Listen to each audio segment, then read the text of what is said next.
നവീകരണത്തിനായി പൊളിച്ച റോഡ് മാസങ്ങളായിട്ടും പൂർത്തിയാകാതായതോടെ ദുരിതത്തിലായിരിക്കുകയാണ് നാട്ടുകാർ. കോഴിക്കോട് നല്ലളം വെള്ളത്തുംപാടത്തെ റോഡ് പണിയാണ് പാതി വഴിയിൽ നിലച്ചത്. അധികൃതരുടെ അനാസ്ഥയാണ് നിർമ്മാണം വൈകുന്നതിന് കാരണമെന്നാണ് നാട്ടുകാരുടെ ആക്ഷേപം.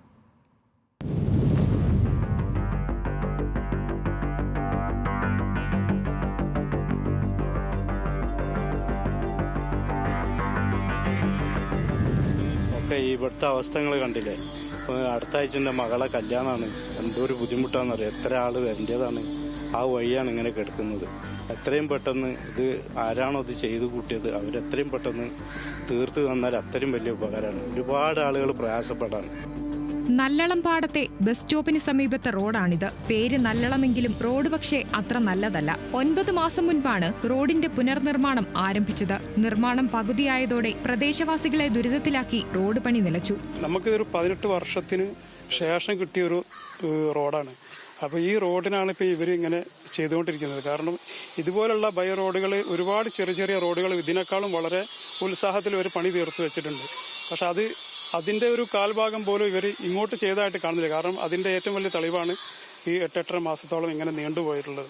ഇത്രയും ആളുകൾ വീണിട്ടും പരുക്ക് പറ്റിയിട്ടും ഇവർക്ക് അധികാരികൾക്ക് യാതൊരു രീതിയിലും കണ്ണു തുറക്കാൻ ഇതുവരെ സാധിച്ചിട്ടില്ല എന്നുള്ളതാണ്. 3 മാസം മുൻപ് 800 മീറ്റർ റോഡ് കാന നിർമ്മാണത്തിനായി നെടുകെ പൊളിച്ചെങ്കിലും ഇതുവരെയും പണി ആരംഭിച്ചില്ല. ഇതോടെ സ്കൂൾ വിദ്യാർത്ഥികൾ ഉൾപ്പെടെ പ്രതിസന്ധിയിലായി.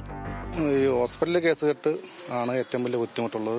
നമ്മൾ കസാര വെച്ചിട്ട് ചുവന്നുകൊണ്ടാണ് ഇപ്പോൾ മെയിൻ റോഡിലേക്ക് പോയിക്കൊണ്ടിരിക്കുന്നത്. റോഡിന് നടുവിലായി കാന നിർമ്മിക്കുന്നതിന് കുഴിയെടുത്തതാണ് ദുരിതത്തിന്റെ ആക്കം കൂട്ടിയത്. കുട്ടികൾ ഉൾപ്പെടെ പലരും കുഴികളിൽ വീഴുന്നതും പതിവായി. പലതവണ കോർപ്പറേഷനിലും വാർഡ് മെമ്പറോടും പരാതിപ്പെട്ടിട്ടും പ്രശ്നത്തിന് പരിഹാരമായില്ലെന്നും നാട്ടുകാർ ആരോപിക്കുന്നു. വീണ്ടും കാലിന്റെ മുട്ടിന് പരിക്ക് വന്ന് നീരൊക്കെ വന്ന അവസാന മരുന്നൊക്കെ ഡോക്ടറെ കാണിച്ച് പടുത്തു മാറിയിട്ടുള്ളൂ. വീതിയിൽ ഇത്ര ഉള്ളൂ. ദുരിതം തന്നെ. അന്ന് വീണിട്ട് എനിക്ക് നല്ലൊരു എമൗണ്ട് എനിക്ക് ചിലവാക്കിയിരുന്നു ഹോസ്പിറ്റലിൽ. അതേമാതിരി പിന്നെ പല പ്രശ്നം. നിങ്ങളെ മുമ്പ് ഞാൻ മാളി പോകാൻ പോയത് കണ്ടില്ല. നേരത്തെ സംസാരിക്കുമ്പോൾ നടക്കുമ്പോൾ അത്രയും ഇതില്ല, വഴിയില്ല. ഒരാഴ്ച മുൻപ് വീണ്ടും നിർമ്മാണ പ്രവർത്തനങ്ങൾ ആരംഭിച്ചെങ്കിലും കണ്ണിൽ പൊടിയിടൽ മാത്രമാണ് നടക്കുന്നതെന്നാണ് നാട്ടുകാരുടെ ആരോപണം. മാസങ്ങളായി തുടരുന്ന യാത്രാക്ലേശത്തിന് ഇനി എന്ന് പരിഹാരമാകുമെന്നാണ് ഇവരുടെ ചോദ്യം. ന്യൂസ് മലയാളം, കോഴിക്കോട്.